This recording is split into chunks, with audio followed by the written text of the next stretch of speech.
Everyone here for the beginning of the seminar series for this semester, and I think we've got a really good menu and very salivating, and we'll be putting together the actual dates of the seminars, and we've organised it. We'll be putting something together which we'll get out to you very soon. But essentially what we're going to be looking at, I think, this semester, a lot of the papers are around issues relating to transformation in universities, and we've got some excellent speakers. We're starting off with a roundtable discussion about focusing upon the centenary of Stellenbosch and using this as a moment for critical reflection about the past, the present and the future. And we've got 4 excellent speakers to speak around that. So I think we've got a really exciting kind of programme and lots of opportunities for intellectual discussion with the backdrop of Stellenbosch Mountain. And we want to thank the Mellon Foundation again, hugely for all the melons they're giving us and the money as well. So thank you very much. And we've got, I think, a really interesting speaker today, Dr. Rommy Morales-Olivares. And she's from Chile, and she's based at University of Barcelona. And she's a PhD in socioeconomics and statistical studies. And she's doing some really interesting work, I think, comparative research on post-authoritarian transitions in Latin America and in Africa. And the focus today is going to be on looking at comparative interpretation of Chile and South Africa. So thank you very much. And so say about 40 minutes or so to present, and then the rest of the time for discussion. Okay. Thanks very much. Okay. Thank you very much for coming. The first issue is my apologies for my English. It's not good. It's really bad. But this is the presentation. The research is about my PhD. I just started my postdoc in Joburg, but 3 weeks ago with Patrick Bond, and try to now to develop the last part of this research, because today I'm going to put the focus between the 1990 and 2010, but obviously the countries, Chile and South Africa, changes a lot from this period. Yes, I'm going to present the very sociological schema in my presentation today, because it's not easy to have the opportunity to present in the sociology department. Probably you have some question about the theoretical issues, we can discuss after the presentation. But okay, this is the index of the presentation. The first one, my research question. The second one, the research question and my hypothesis before to start the research. I started the research in 2013.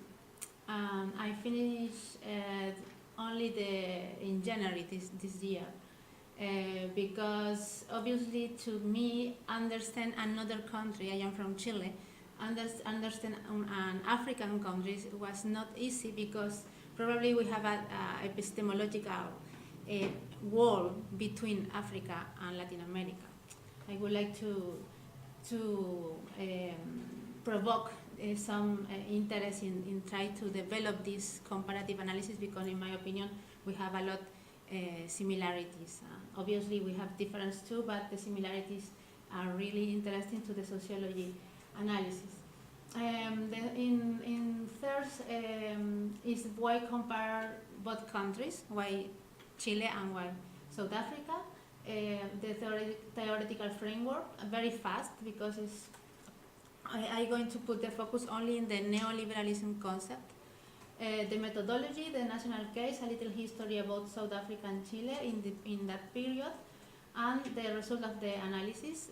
My analysis, I put the focus in the mechanism of the continuity of the neoliberal public policies or neoliberal trajectories, and the conclusion and the question to the debate. Okay, this is I enjoy a lot to show this picture, because this picture is about my friend Elisa Marx brought to me after when I finished my PhD, and she tried to put together the art conception in Latin America and African style too, and the rainbow, obviously, because the rainbow have very strong position in both transitions. Okay, my research question is, what are the main mechanisms that drive the institutional change and continuity in the political economy in post-authoritarian Chile and South Africa? Chile after the 1990 and South Africa and after 1994. The specific objectives identify and interpret the discourse and practice of the elites, like the central actor of the processes of construction and the institutional design of the economic policies in both countries, identify the critical events in both countries, explain the establishment of neoliberalism in these post-authoritarian countries, and try to develop a concept about neoliberalism, because I'm going to show you, but sometimes the neoliberalism is an ideological concept and no sociological concept, and develop some hypotheses to support the empirical the economic self-understanding of the post-authoritarian countries. My hypothesis is the follow: if we want things to stay as they are, we have to change it. This is a strong hypothesis to try to understand the continuity and the foundation of the neoliberalism, because in both countries, in Chile and South Africa, we have a lot of changes in the institutional level, but probably don't say nothing in the reality from the authoritarian period. The first hypothesis is we have an inconsistency between the neoliberal post-electoral conservatives in the formulation of the economic policies versus the previous radical electoral mandate, the previous radical speech or discourse before we finish the authoritarian period. The second hypothesis is these both singular trajectories are local expression of the global processes. It's not. I don't believe in the exceptionalism of South Africa or the exceptionalism of Chile. This is interesting too, because sometimes these countries have very strong position related to all the history in South Africa is only in South Africa. No? South Africa don't believe in the possibility to understand another history or another trajectory in the same level. Chile have the same problem in political sense and in sociological sense too. Both countries, to me, are an expression in local level, like the more global processes in the period between 1990 and 1994 to 2010. And the third, the convenient continuity on the part of the political elite that hold power need changes in the institution to refresh the legitimacy in the new context, in the new global context. This is the result. I don't like the surprise in the end. I tried to show you before my result, but I'm going to explain how I find these 6 mechanisms after that. Only show the image. After I'm going to explain better these 6 mechanisms to explain the continuity of the public policies in the neoliberal sense in Chile and the foundation of the neoliberalism in South Africa. Okay, why compare both countries? Obviously, both countries have post-authoritarian trajectories. The first, Chile, and South Africa probably too, but more Chile, have success in their democratic transition process in the same style of the transition related to the consensus, to the no confrontational decisions, and in the macroeconomic success too in the result. Probably Chile more. We know that the South Africa have some problem with the poverty level after the apartheid period, but in general, in that period, both countries have the same trajectory to improve the GDP and decrease the poverty rates. Anyway, the problem is the high level of inequality, obviously. No? In 2009, this is the Gini coefficient. The Gini coefficient, probably we know the number, but it's from 0 and 1. When more close than the 1 is more high, the inequality in the country. Now probably the Gini in South Africa is high, no? It's 0.7. But in this period, South Africa was the main unequal country in the world, and Chile is number 15. And Chile is a small country. The reform in the economic policy are neoliberals, and the process inside the countries have a relation with the semi-periphery position in the world. For example, Chile and South Africa, the main product inside the country is the minor sector. In Chile is the copper, and in South Africa we have more diversity, but is the more relevant production. We don't have industrialization models. We have only the models to produce the basic products, and the pragmatic trajectory. South Africa is more moderate versus Chile is more orthodox one. And the neoliberal character on refundational substantial market reforms, the liberalisation, and the role of the state. This is relevant because when I try to explain the neoliberal concept, the state have very strong position in the neoliberal design.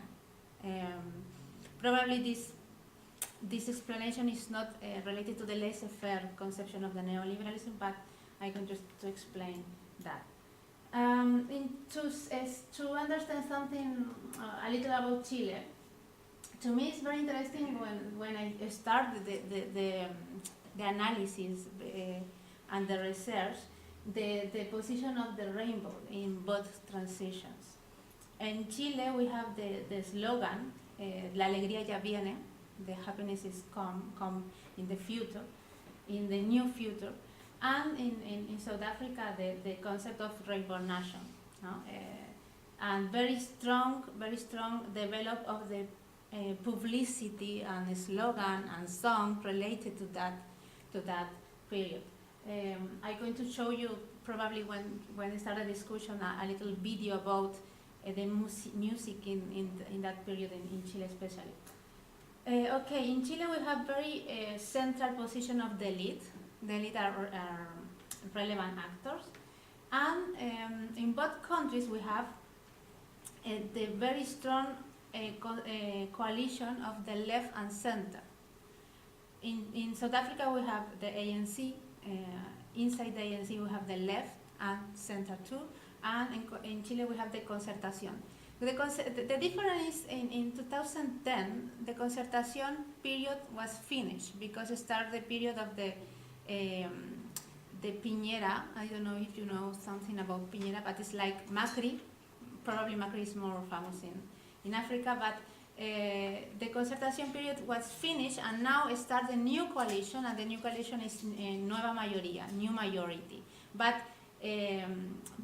all both coalition are the same inside. You know, we have the Communist Party inside the Concertación, and in South Africa you have the Communist Party inside the ANC too.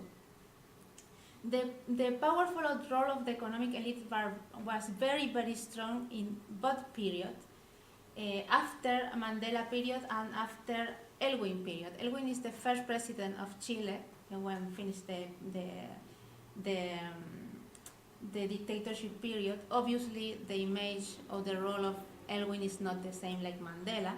We don't have Mandela in Chile, but we have Elwin.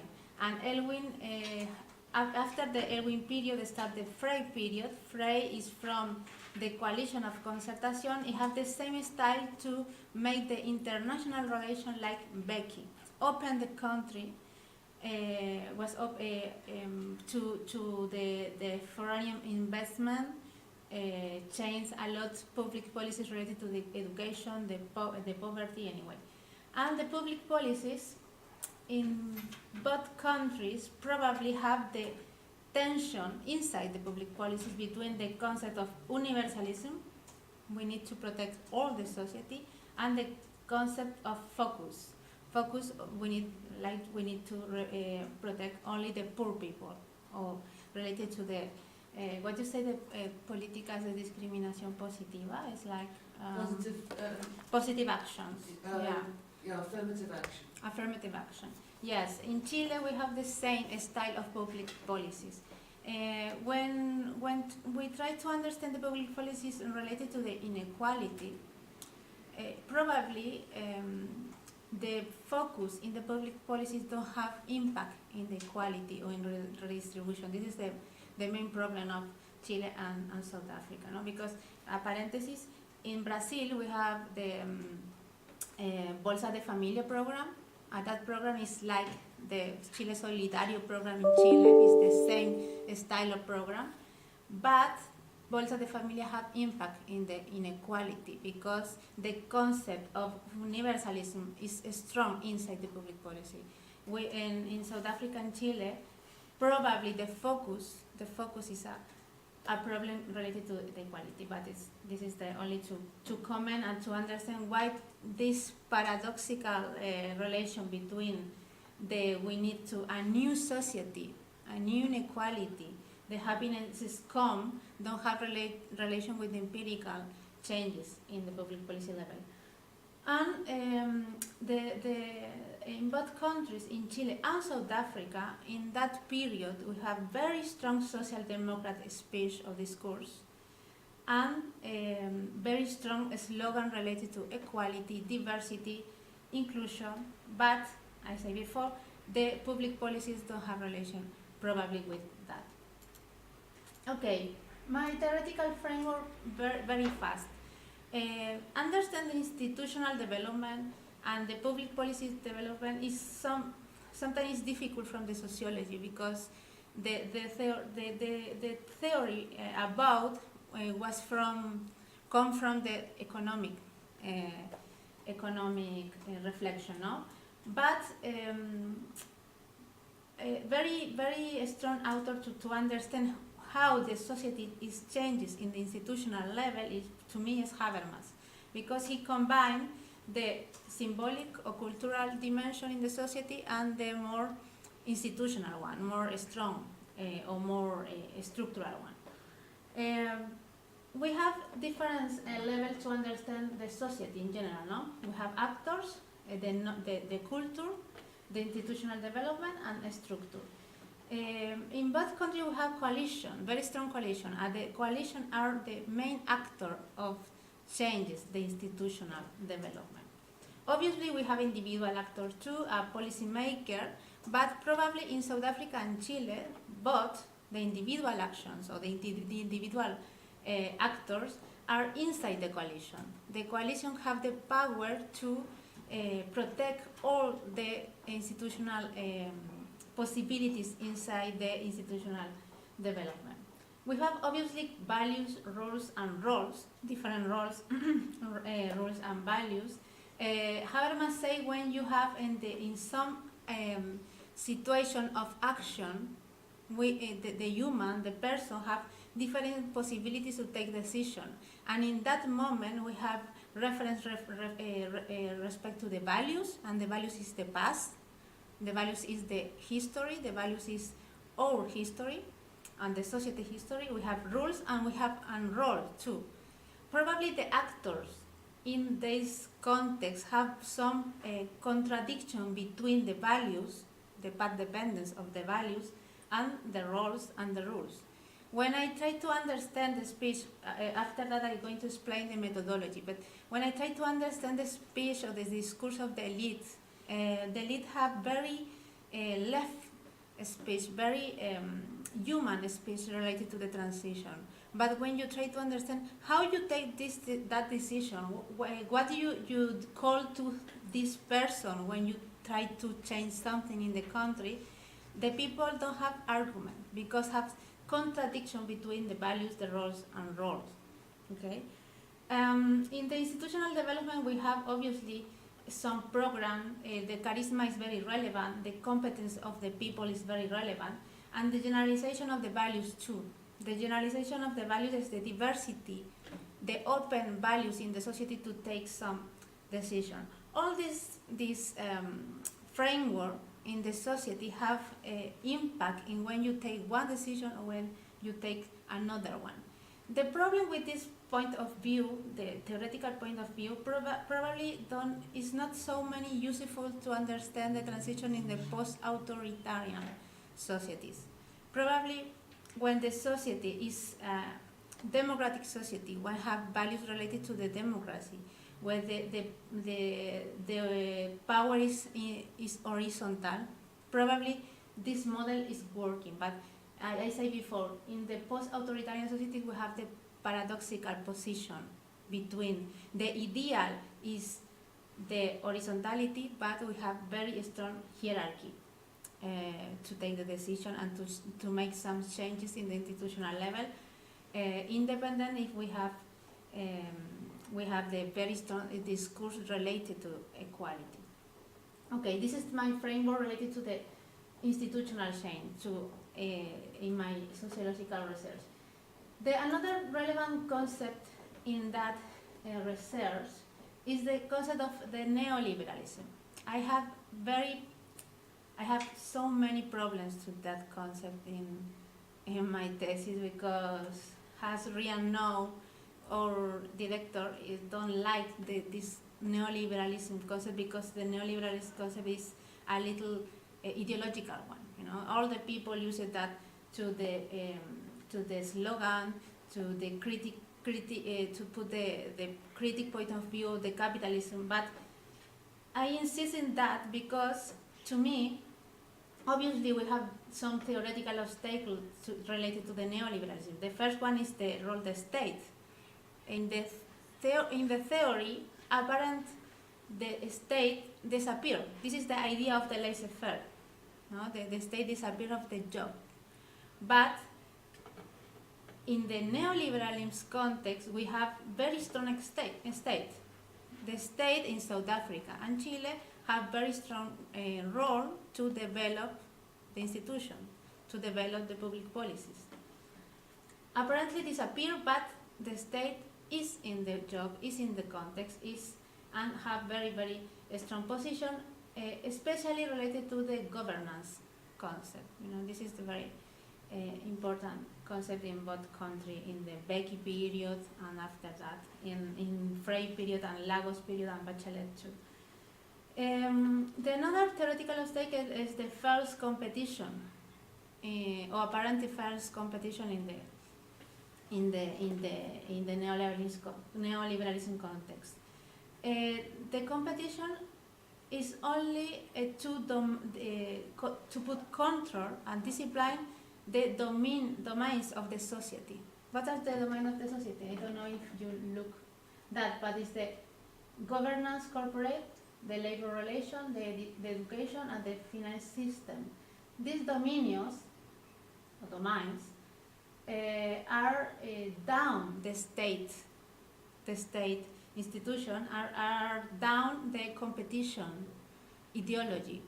Yeah? The competition is not free, it's not laissez-faire, as I said before, but is the mechanism to put energy in the market and in the state too.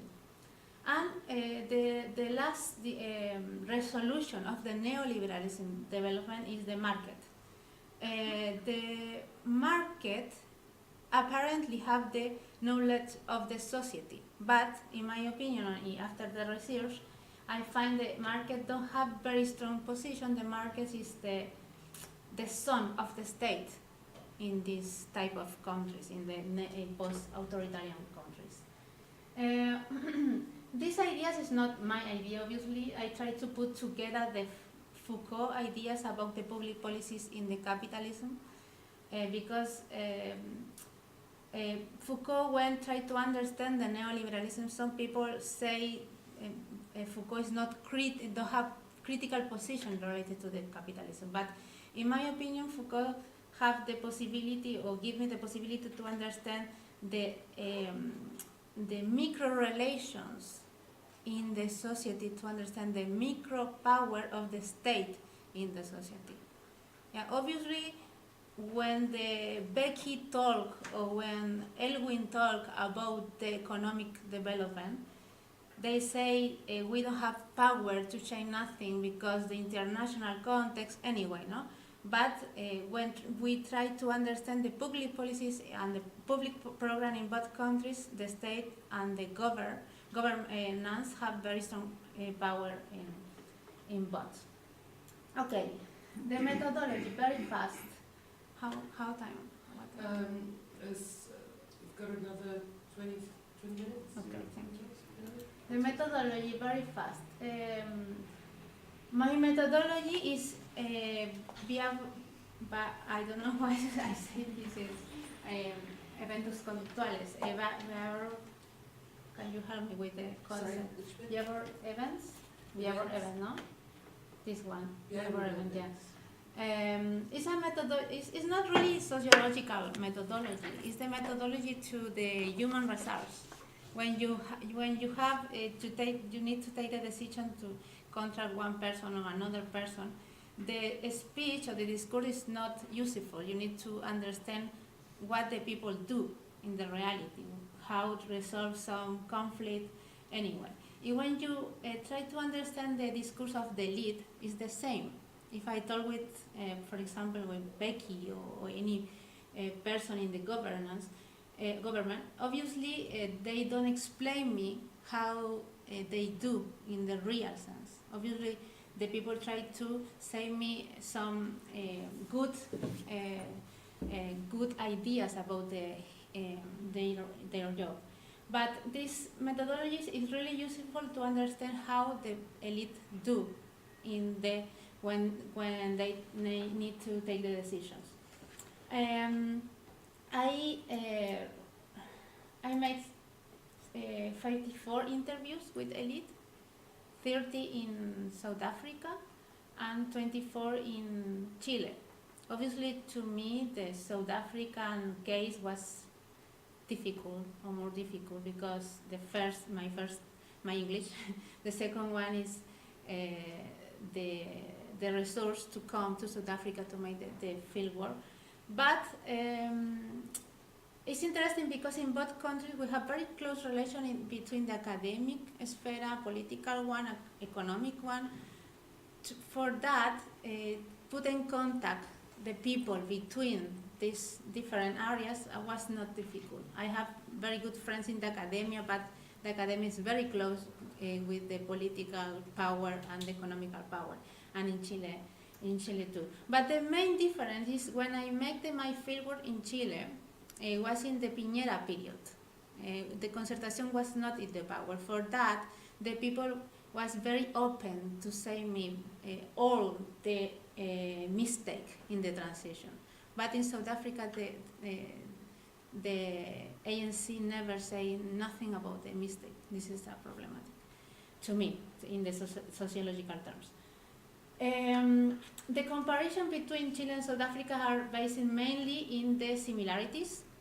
Obviously, we have a lot of difference, especially the racial factor. In Chile, the ethnical or the racial factor is relevant too, but it's not the same.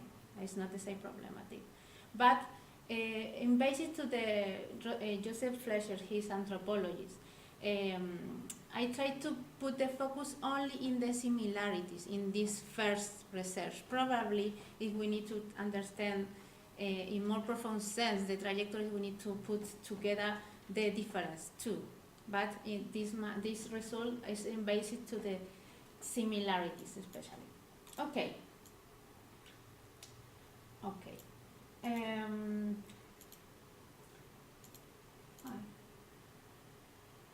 So, the trajectories. The Chile, after the military coup, after the 1973, was very strong reform occurred in the economic sense. When the democracy returned in 1989, the substrate of this reform remained in the country, especially the central bank, the opening market, anyway.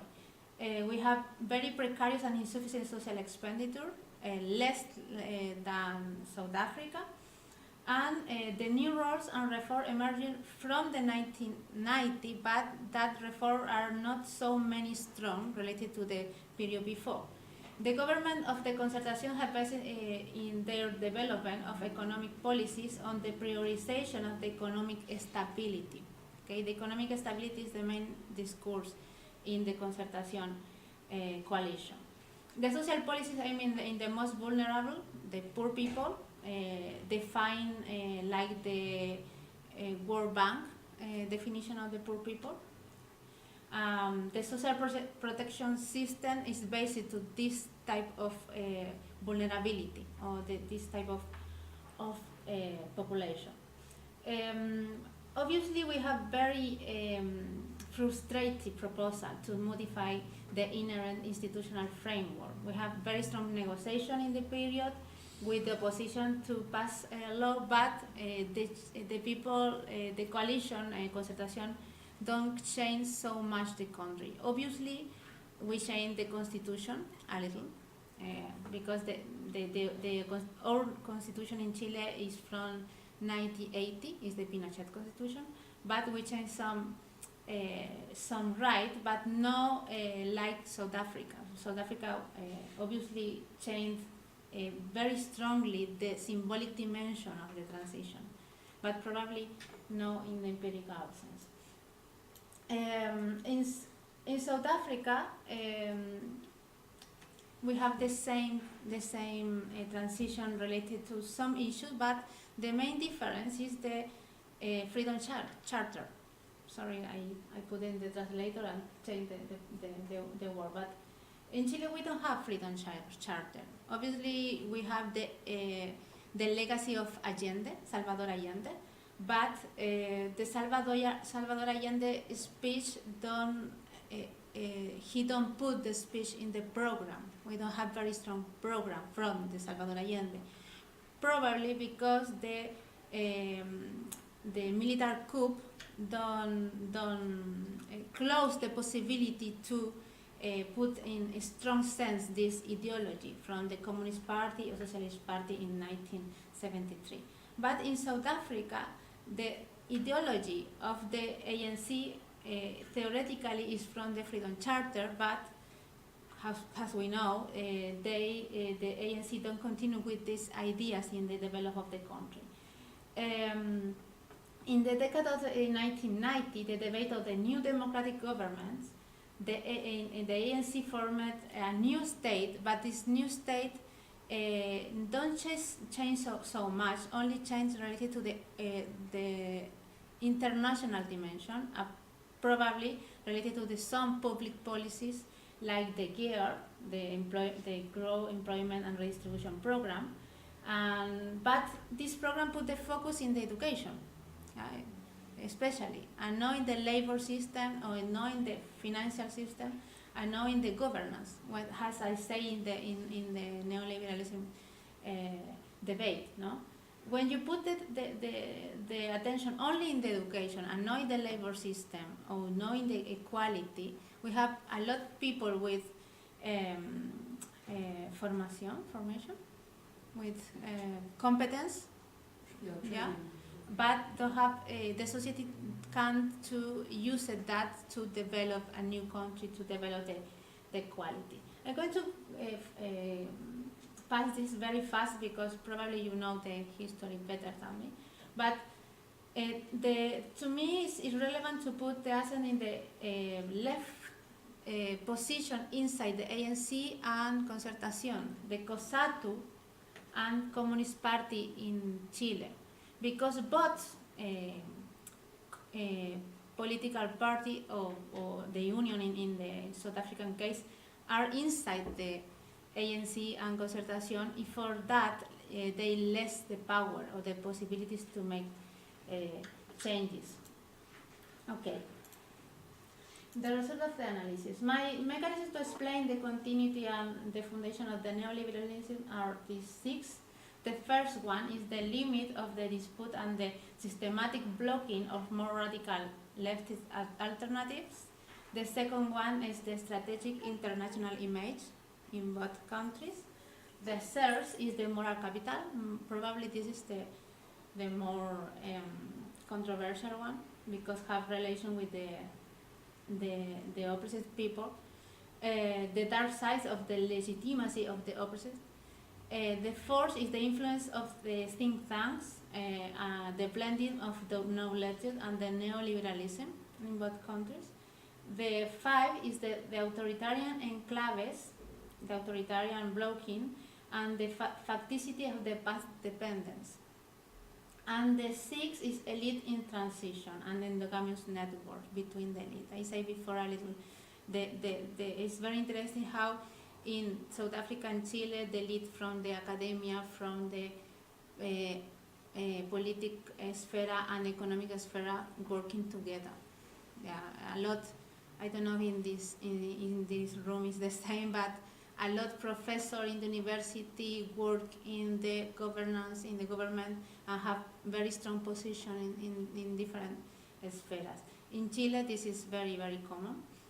For example, now the right side is right wings, yeah, is in the power, and the university is full with people from the Concertación.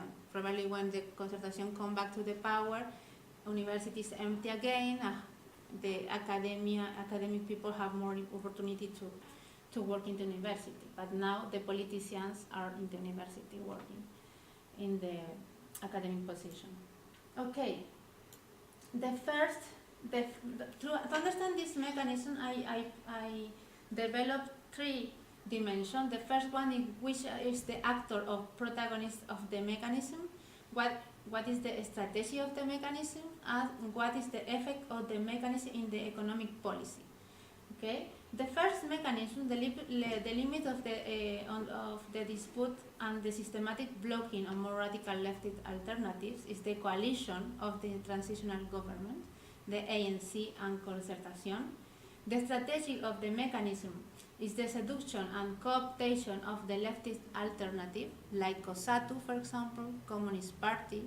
In Chile, the CUT in Chile, CUT is the same like COSATU, but in Chile, we have only 10% of the labor force in the union.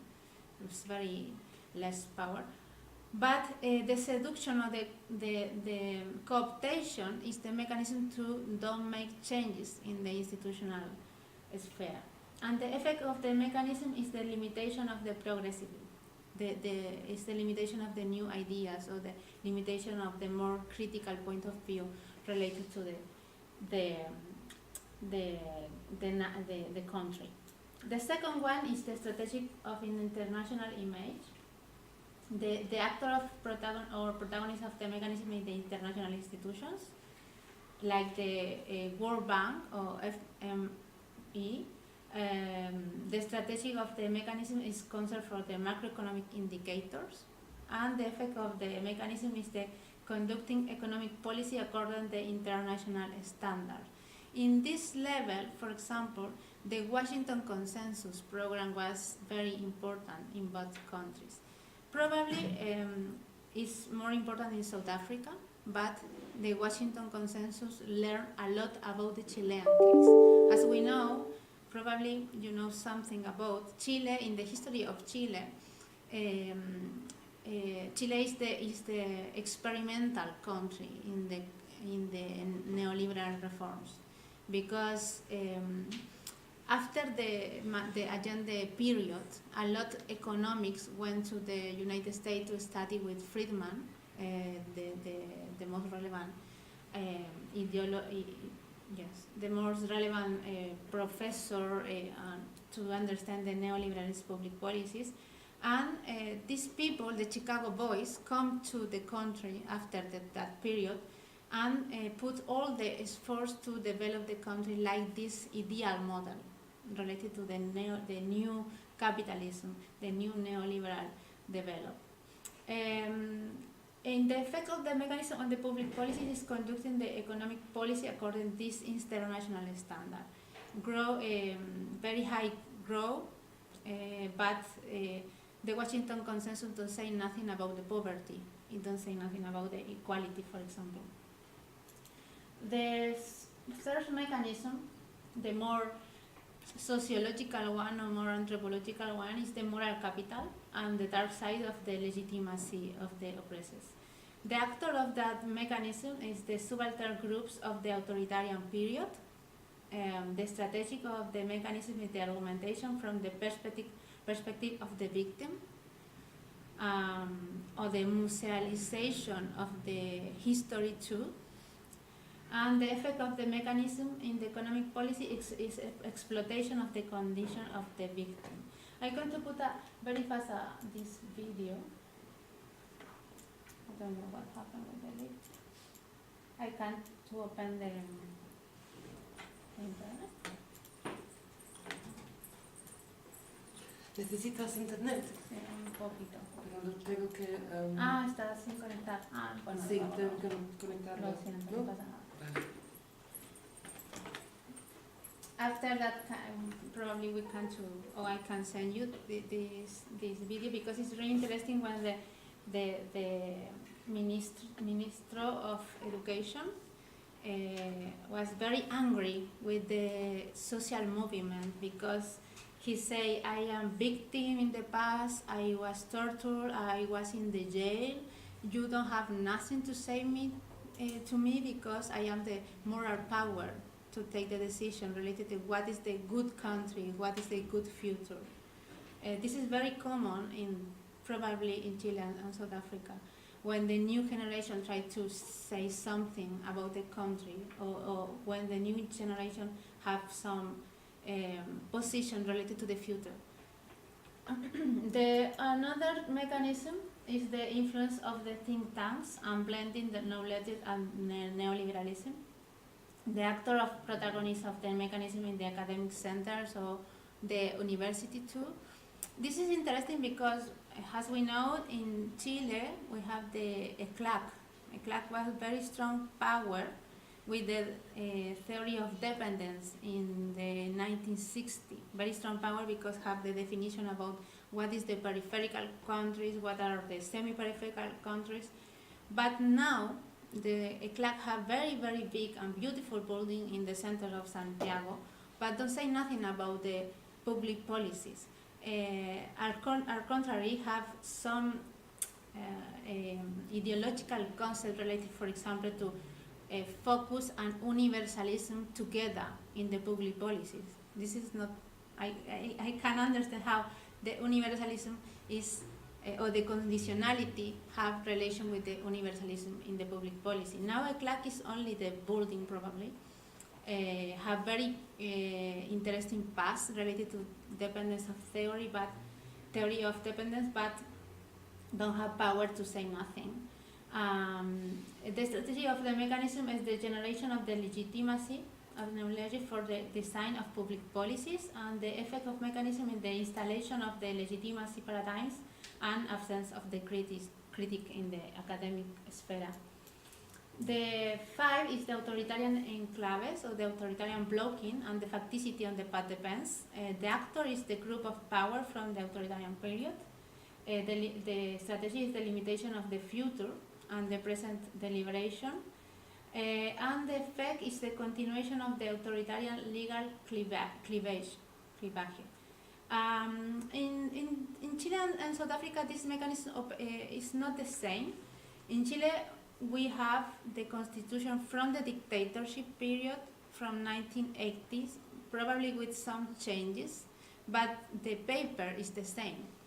And in South Africa, we have very strong new constitution, very beautiful constitution.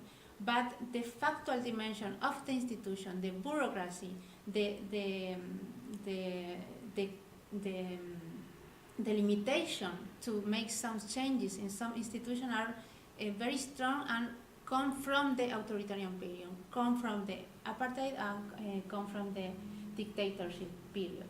And the last mechanism is the elite in transition and the endogamic network between the elite. I said before, for example, the relation between the academia, politician, and economic power between the elite. For example, the vice president of Codelco, the main minera from the minor sector in Chile. Now is in Billington minera. What do you say, minera? Mines. And Billington mines. From the state and to the private sector, the transit are very, very easy in both countries, probably. The actor of this mechanism is cross-cutting the elite. The strategy is coordination of the class independently of the political sectors. An effect of the mechanism is the instrumentalization of decisions. Sorry, I lost the Spanish word in the same square. Okay, this is my sixth mechanism. And the conclusion. How many time we have? Winding up soon, yeah. Okay. Okay, I'm going to read that because probably it's more fast. Okay. I will develop the brief synthesis, highlight the aspect related to the self-understanding of the analyzed singular society related to the specific objective in my research. The mechanism discusses about interpretatively explain the abandonment by the ANC and the Concertación of a developmental vision that would have furthered equality and would have been inclusive.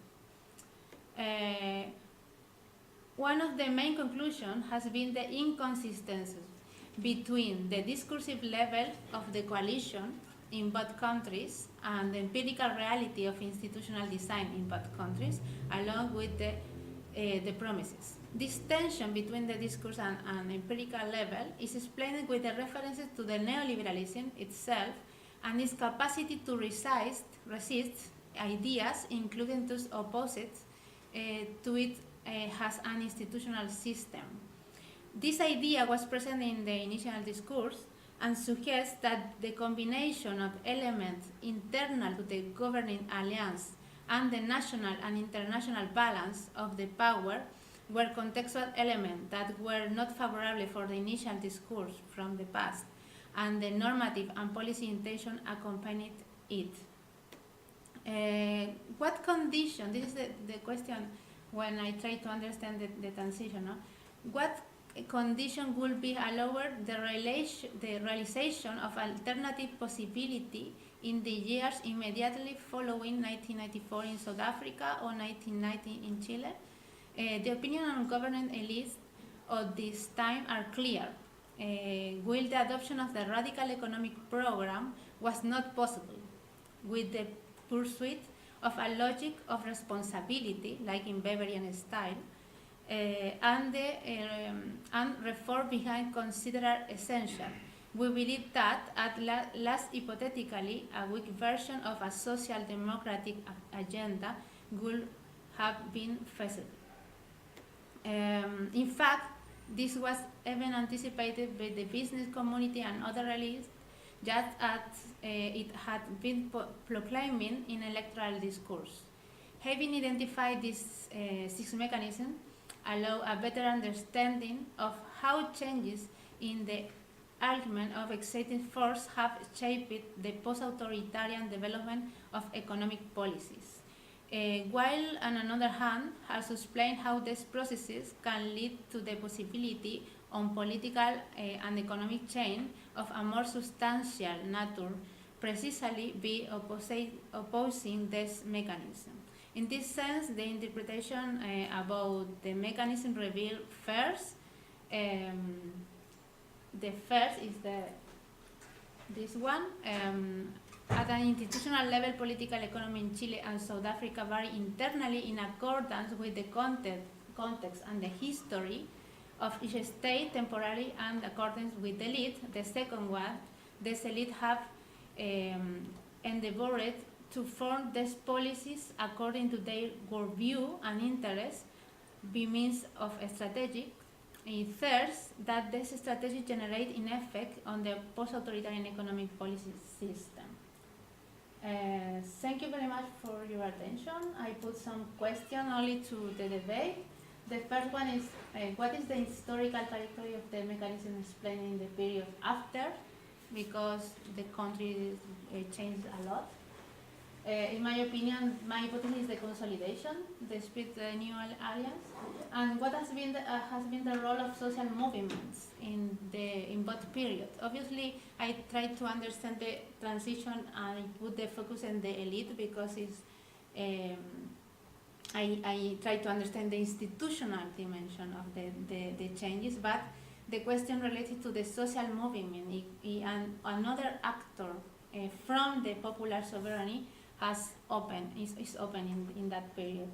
And in my opinion, and it's only a hypothesis, the social movement answered the demand in reconciliation, probably, in the more cultural dimension, but don't put the claims in the economic sense.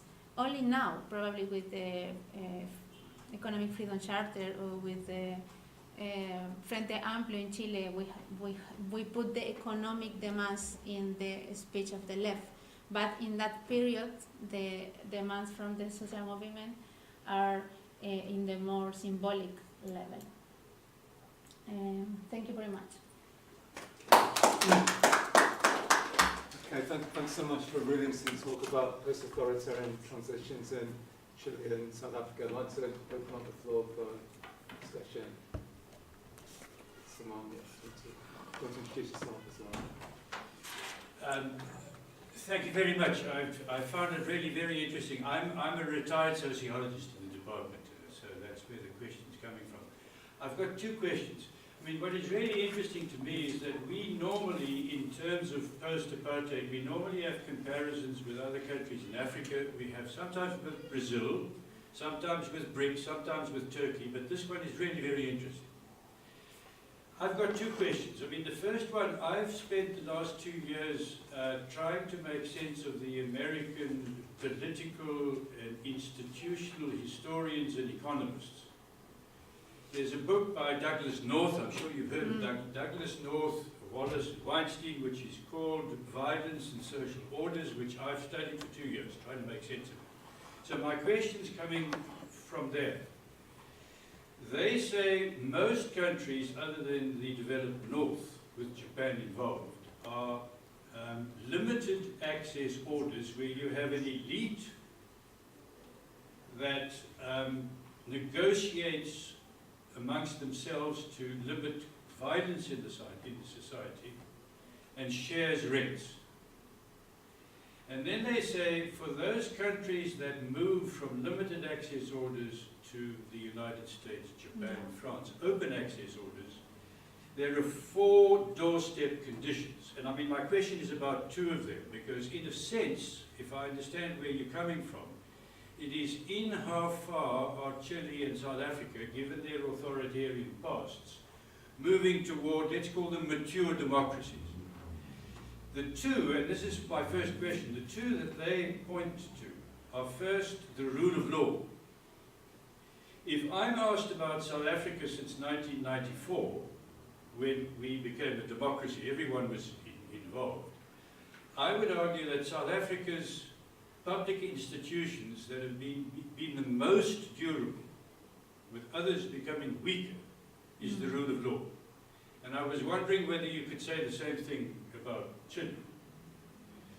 The second of these 4 doorstep conditions is the military, and in how far the military police have become neutral or are linked to a political party or movement. And in South Africa, I mean, I know a little bit about Chile's history because, I mean, there's certainly been a military presence which has been politicized. In South Africa, it's first extraordinary that the apartheid military was very little used. It was used, but very little afterwards, since the ANC has come into power. I would also argue that our military and police have maybe not always been that good, but they have not been politicized in terms of the development. Is that the case in Chile? And if so, it would be very interesting because there was a military government, right? I mean, there was a military coup. That's my one question, but I don't want to take too much time. I simply have a second question. The internationalization issue that you pointed to, I think it was the second of your main results. Would you be able to judge how far the international context, the United States, in your case, in our case, Europe, how strong the influence of the international context has been on the transition? I mean, it's a difficult question, but I mean, some argue globalization is becoming more powerful. Others argue the nation state remains at least relatively autonomous. So could you just speculate perhaps on how, during that period, how strong were the influences from the outside onto Chile and onto South Africa? Okay. And then I'm going to stop now. I talk too much. Thank you very much for the question. George, go ahead. Yeah, thank you. The first one, I try to use it north to my theoretical framework to understand the changes, but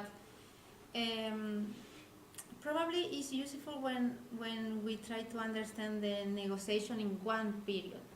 I say my answer to your question in related to that, because the negotiation or the necessity of the negotiation on the consensus in South Africa and Chile was very, very important in the first period, Mandela period and Elwin period. But after that, probably say probably because in some space is working that hypothesis, but in another no, the accommodation of the consensus was occurred in the countries. For example, probably in the Becky period, you have more opportunity to change public policies, but the decision related to the how country we need or how country we can do have relation with the more strategic image. It's not relation to the Freedom Charter or the more deliberative consensus inside the countries.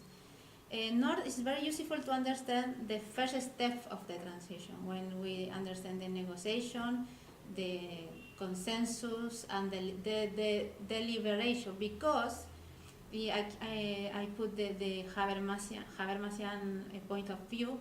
In that moment we have the horizontality.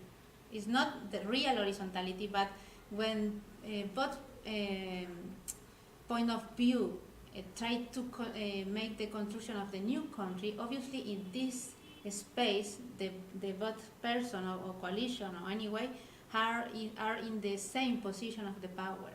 But that process occurs only in the first part of the transition, in my opinion, only from 1994 until 1998 in Chile and in the Mandela period in South Africa.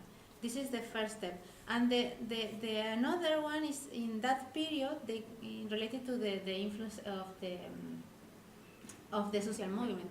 In that period, the question about the redistribution or the question about the economic policies are not so many relevant, because the discussion was about the reconciliation, the moral dimension of the transitions, the cultural relation of the transition, probably racial dimension too, but the question about how we reduce the equality, how we redistribute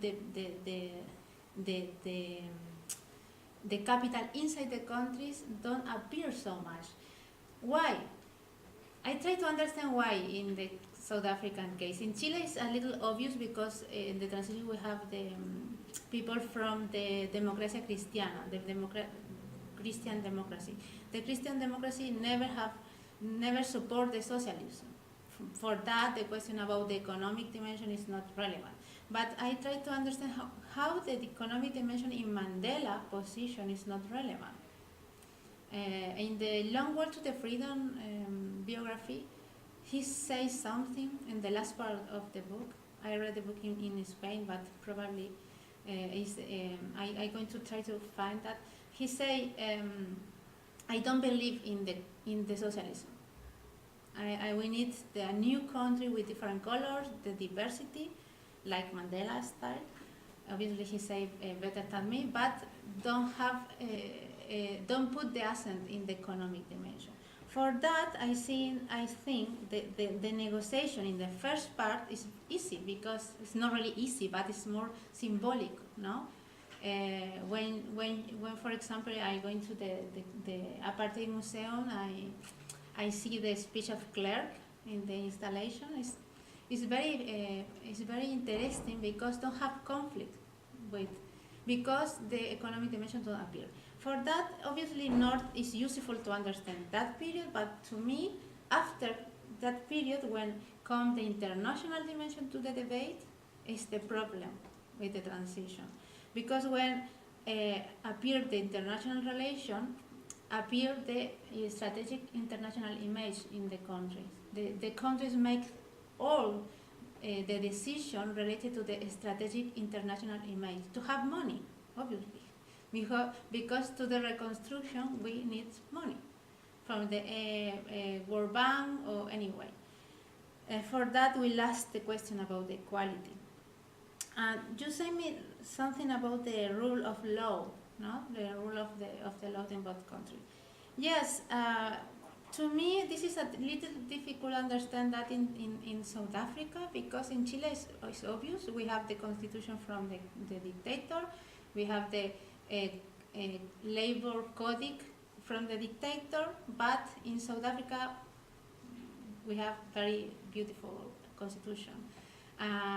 But we have the paradox related to that constitution, how we make this discourse in public policies. But probably the problem is not only the rule law, the problem is how we operationalize this dimension in the factual dimension. And in related to the military dimension, in Chile the military power in the reality disappeared in 1998. This 4 year was very relevant, because the military coup was latent after when finished the dictatorship period, because our transition was a little difficult, a lot of violence. It's not so many. It's a little confrontational situation between. The Communist Party was legal only in 1995, 1 year after when finished the dictatorship period, and for that the military power are around the political power. But after that, in real sense, the military lost the power, because we have very strong president's power in the constitution, and the president put limit into military power. But the violence is not only in the military dimension, it's the policy too, like South Africa. The military is one option to put the violence in the society, but it's not the only dimension. And the other argument to put the limit to the military power is the international context too. The world don't support the violence in the television, or don't support the violence in political sense. You know, if Mandela is when Mandela going out of the jail is the same. The international pressure was very, very strong. Yes, I think.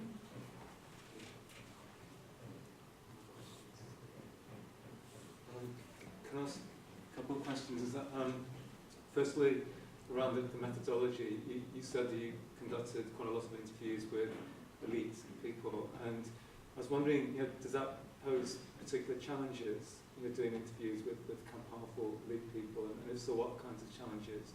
And I asked that partly because I do a lot of interviews with almost the opposite, with children, and there's certain challenges there. I was wondering what it's like, as an interviewer engaging with people who identify as elites, and so what issues. You mentioned something around, so that you wanted to focus on what they do rather than necessarily what they say, and you could elaborate upon that a little bit.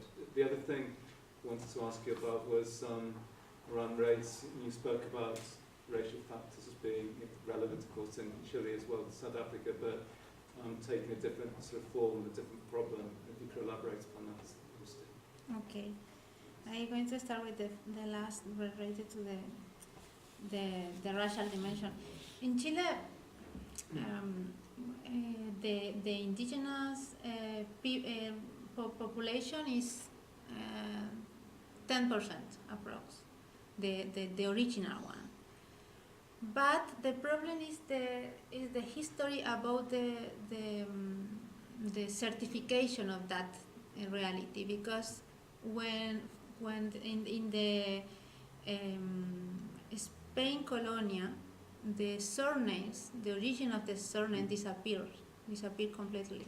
For example, I am Morales, but I know I have family in the south of the Chile, and this family is Alacalufe, is from the one ethnia. But the people for the social image don't use that surname.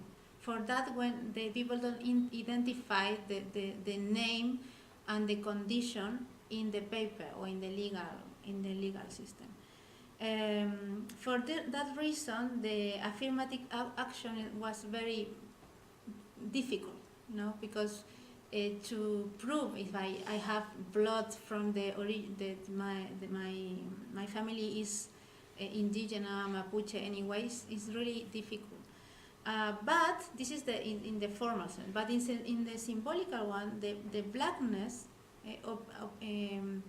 is very relevant to the position in the society.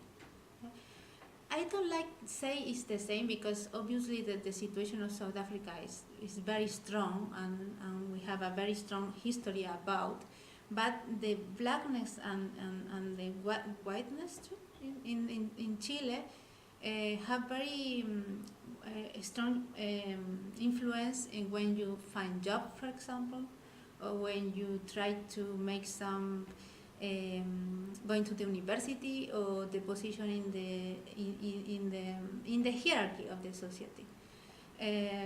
In the symbolic dimension, probably have a lot relation with South Africa, but it's more underground problematic. It's not obvious to all the people, because the other difference is the mix. In Chile is common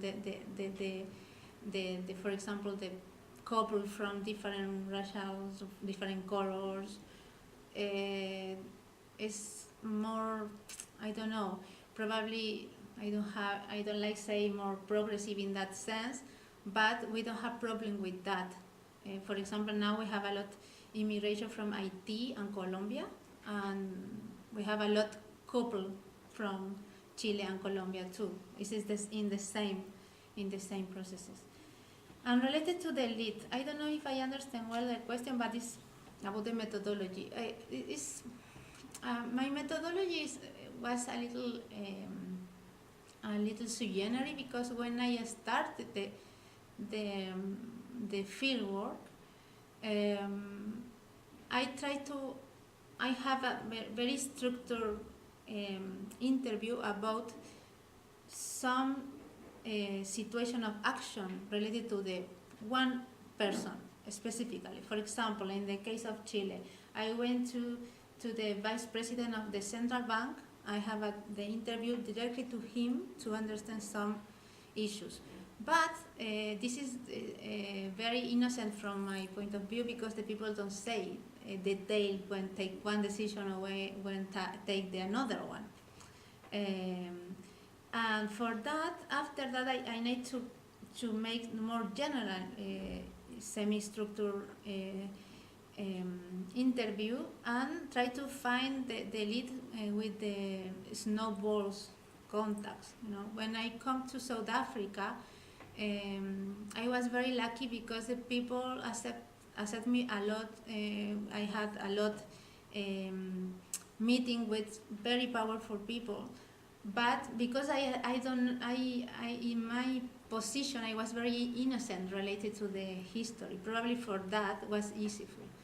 But in Chile, in Chile I have more problem because the people know my history. I know I was from a part of the Communist Party in the first period of the transition, and the people was more closed, especially in the economic dimension.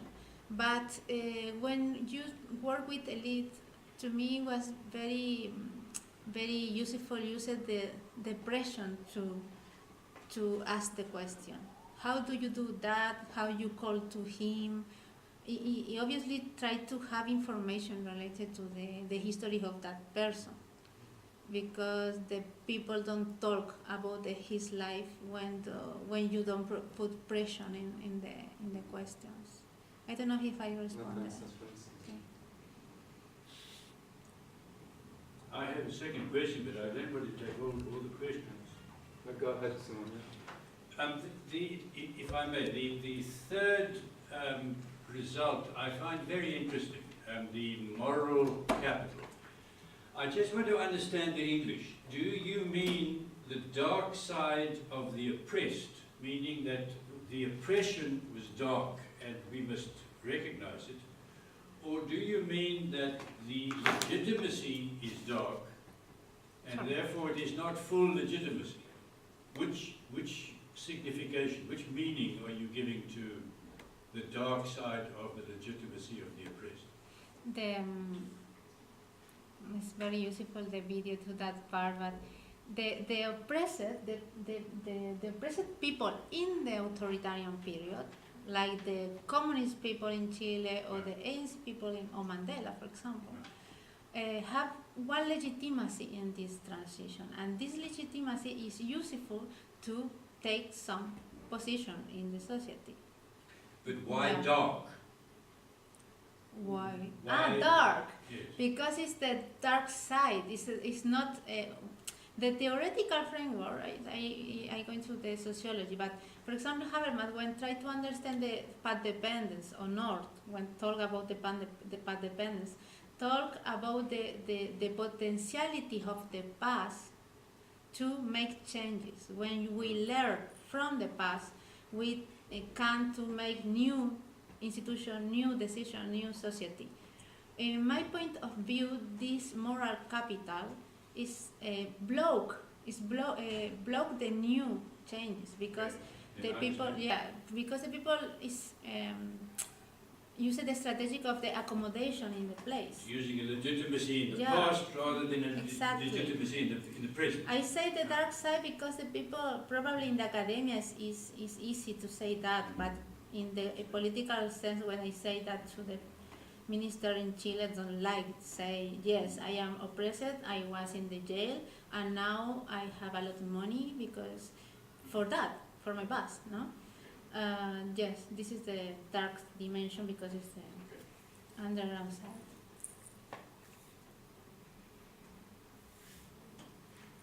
More questions? Okay, well, I'd like to thank you very much for a really interesting. Thank you very much. Sorry again for my English, but now I come to live in Joburg. The next year I'm going to improve probably. But thank you very much. It's great. Thank you very much for inviting me. Thank you.